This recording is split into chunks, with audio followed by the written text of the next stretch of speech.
দেখেন এখানে কোনো গুণা হবে না। কেমনে পড়তে হবে? আইন নুন জবর আন, হা পেশ হু, আনহু, আনহু, আনহু। তাহলে নুন সাকিনের পরে কি আসছে? ইজারের 6 হরফের এই যে এক হরফ, এই যে হা, এই যে হা এখানে আসছে, দেখছেন? এই বুঝতেছেন সবাই?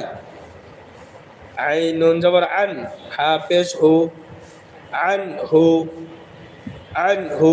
আশা করি বন্ধুরা এটা আপনারা বুঝতে পেরেছেন। এবার সামনে চলে যাই। মিম নুন জের মিন, খ ইয়া জবর খয়, র দুই জের রিন, মিন খাইরিন, মিন খাইরিন। তাহলে নুন সাকিনের পরে খ আইছে, দেন ইজারের হরফ খ, এই যে খ। এই দেখতেছেন সবাই? এই যে খ, নুন সাকিনের পরে খ আইছে। এনে গুণ হবে না, পরিষ্কার করে পড়তে হবে, স্পষ্ট করে পড়তে হবে। মিন খাইরিন।